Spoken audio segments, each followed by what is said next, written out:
Hello everyone and welcome back to Shanti Fine Arts.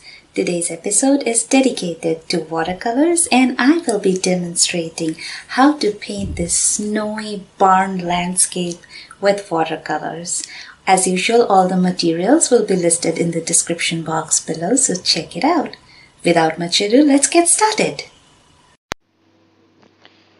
I am starting off with the sky area, and for that what I'm doing is wetting specific areas of the sky and the paper with water and adding a little bit color at a time. My goal is to layer multiple colors in the sky and create a kind of dramatic sky that you see in cloudy winter days.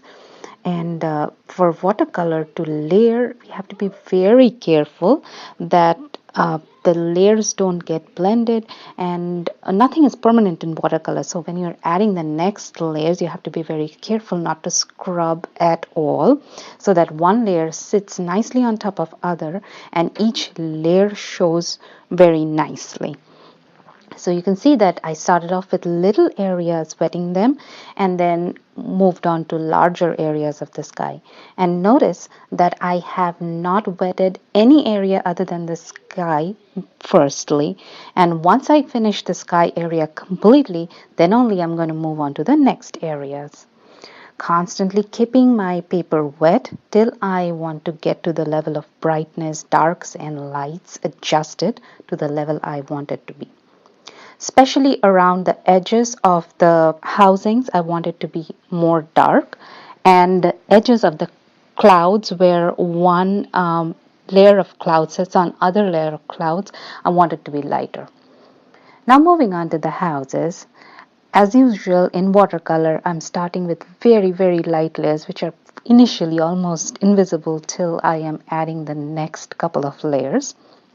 And I'm sorry about the light reflecting off the water, and that makes it probably a little bit hard to see what I'm exactly doing at each and every step till the water is drying a little bit.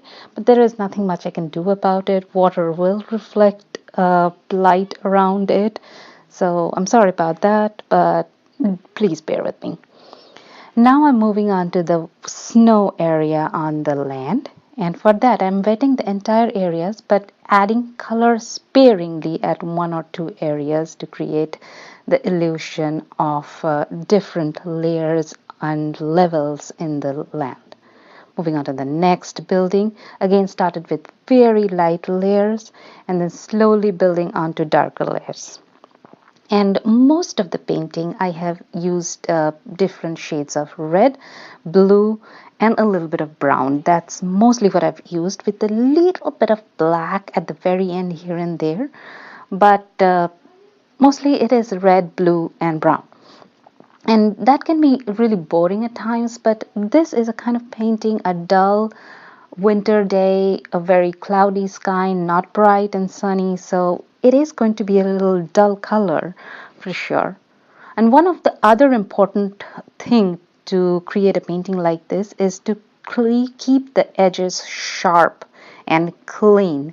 So if you are not very familiar with watercolor, you might want to use masking fluid to keep your edges sharp. Moving on to the stump, once again starting with the lightest layer of brown, which is almost invisible.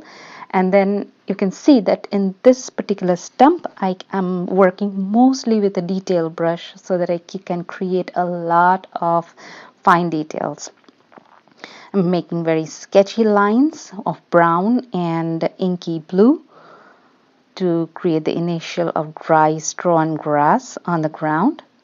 And you will see after a while I will do a little bit of sprays of the same colors to make it look more realistic, adding more layers. And that is all about this particular painting. I hope you enjoyed this painting and learned a few watercolor tips and tricks and techniques. That is what my aim is. Please share in the comments what you think about it, and do not forget to like and subscribe and share, because sharing is caring. Thank you for watching.